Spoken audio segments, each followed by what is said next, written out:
anondijairira zvisingaiti. Apedza vana vese vemunomu, kuvapedza vese.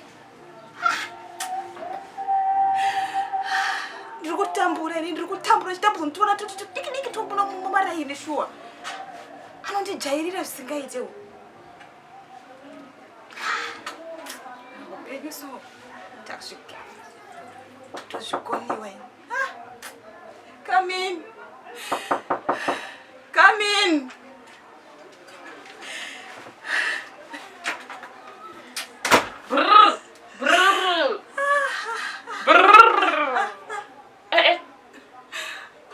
Chichemazi.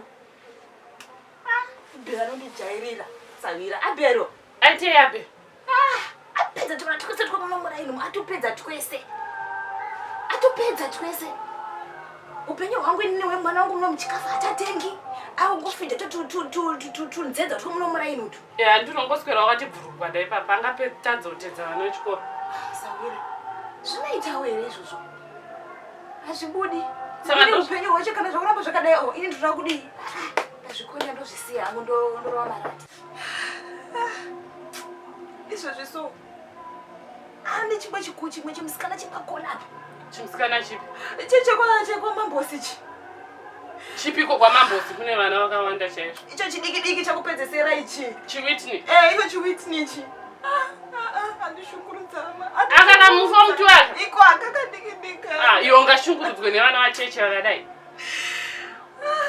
But iwe ungachemei muna hasi kutenga chikafu here. Hamusi kudya. Atengi. Kuendaga unodanana kana mambosi wodyira mwana mari yeschool fees. Ungamunetswe nezvozvo. Mambosi nini? Asina. Hanzi ari kudyawo mari yemurume wako mwana uyu. Chinodyawo yababa wake asharirwa mari yeschool fees. Titi for that. Manje ameno. Ameno enda ndiendeni kwangu kunotozikanwa kuti chinoenda imvura nemagetsi kwete ini.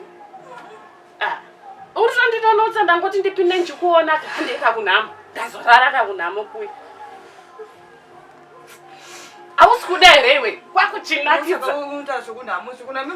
Kwakuchinakidza saa unomboziva nhamo yevamwe inonakidza sei kwakunakanda bhongomeni pepekari ava vengoma dzinorirana peni nanapita tineta vanga variko hausi kuona ini ndanitori yondo sister kwakuchinakidza mai mwana ndichitamba kuita yondo kudai zvanotaura mazita ese vavanhu vakutaura. Aiwa kandi. Vakafa kare. Kavakafa but isusu tisu ini ndiri kuzviona ndiri yondo sister here. Anditi ndiri mainoi but nandichiita sayondo sister.